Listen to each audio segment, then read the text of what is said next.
Assalamualaikum warahmatullahi wabarakatuh. Saya Naufal Abiyu Imano dari kelas D012 NPM 220120118. Di sini saya akan memaparkan laporan tentang mini project statistika untuk tugas akhir UAS Statistika Bisnis. Yang pertama, judul yang saya ambil adalah pengaruh jumlah pengangguran terhadap rata-rata pendapatan di kota atau kabupaten Jawa Timur tahun 2021. Tujuan saya mengambil judul ini adalah untuk mengetahui pengaruh jumlah pengangguran terhadap rata-rata pendapatan di kota atau kabupaten Jawa Timur 2021. Jenis data yang saya ambil yaitu kuantitatif atau data sekunder, dan untuk teknik pengambilan data saya menggunakan studi kepustakaan, dan source atau sumber yang saya ambil adalah dari buku yang berjudul Jawa Timur dalam Angka, Jawa Timur Province in Figures 2022 dengan ISSN 02152193. Penerbit yaitu Badan Pusat Statistik Jawa Timur, Februari 2022. Ini adalah buku yang saya gunakan untuk mengambil data untuk keperluan penelitian kali ini.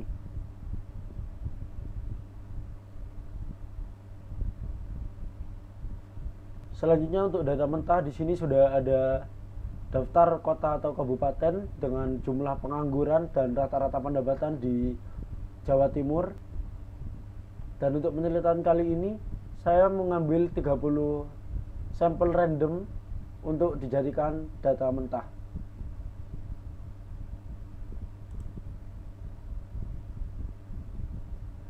Selanjutnya untuk variabel X ataupun variabel independen atau bebas dengan keterangan jumlah pengangguran, dan untuk Y dependen ataupun terikat sama dengan rata-rata pendapatan. Model regresi yang saya gunakan yaitu Y sama dengan A plus BX, Y sama dengan rata-rata pendapatan, dan X adalah jumlah pengangguran. Selanjutnya menentukan hipotesis. Hipotesis 0 yaitu jumlah pengangguran tidak berpengaruh terhadap rata-rata pendapatan di kota atau kabupaten provinsi Jawa Timur.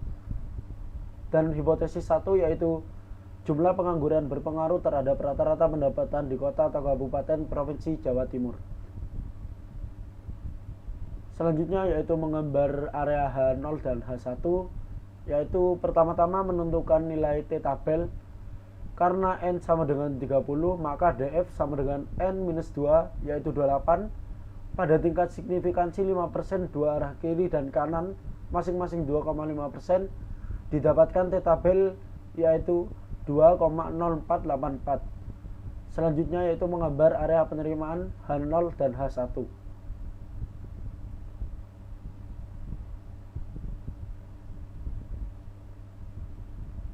Selanjutnya untuk hasil pengolahan data dengan menggunakan software SPSS versi 22 didapatkan hasil sebagai berikut. Saya akan menunjukkan terlebih dahulu bagaimana pengolahan data di software yang saya gunakan yaitu SPSS versi 22.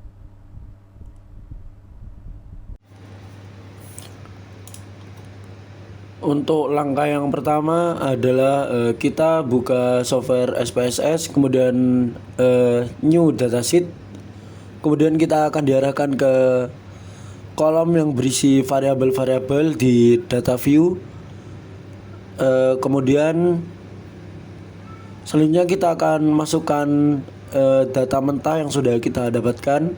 Kita copy dari data mentah kita, kemudian kita masukkan ke dalam SPSS di bagian data view. Kemudian di variabel view, untuk variabel 1 kita rename menjadi variabel X.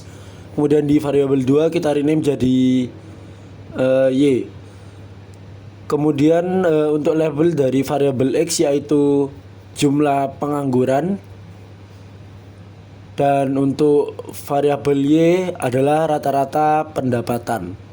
Selanjutnya yaitu kita menuju ke analyze, kemudian regression dan linear. Kemudian kita masukkan jumlah pengangguran ke bagian kolom independen. Kemudian untuk rata-rata pendapatan kita masukkan ke dependen. Kemudian akan muncul hasil pengolahan data di software SPSS ini akan muncul data yang sudah diolah, mulai dari model summary, kemudian ada koefisien dan yang lain-lain. Selanjutnya untuk hasil pengolahan data yang pertama yaitu R-square. Di situ sudah muncul R-square sebesar 209. Kemudian hasil tabel R-square ini didapatkan angka 0,209 atau 20,9%, menunjukkan kuat atau lemahnya hubungan variabel independen jumlah pengangguran terhadap variabel dependen atau rata-rata pendapatan. Jadi, jumlah pengangguran mempengaruhi rata-rata pendapatan sebesar 20,9%, sedangkan sisanya atau 79,1% pengaruhi oleh faktor-faktor lainnya yang tidak diteliti. Kemudian yang kedua adalah model regresi. Ada tabel koefisien dari SPSS yang sudah kita dapatkan. Dari tabel di atas, maka model regresi linear didapatkan persamaan sebagai berikut, yaitu Y sama dengan A plus BX. Y sama dengan 2.263.130,74 minus 8,978 X. Diartikan bahwa jika jumlah pengangguran 0, maka rata-rata pendapatan adalah sebesar Rp 2.263.130,74 rupiah. Sedangkan koefisien X dengan nilai minus 8,978 menunjukkan bahwa jika X atau jumlah pengangguran meningkat 1, maka akan menurunkan rata-rata pendapatan sebesar 8,978. Koefisien negatif menunjukkan terdapat hubungan negatif antara jumlah pengangguran dengan rata-rata pendapatan. Jika jumlah pengangguran meningkat, maka rata-rata pendapatan akan menurun. Demikian pula sebaliknya. Jika jumlah pengangguran turun, maka akan meningkatkan rata-rata pendapatan.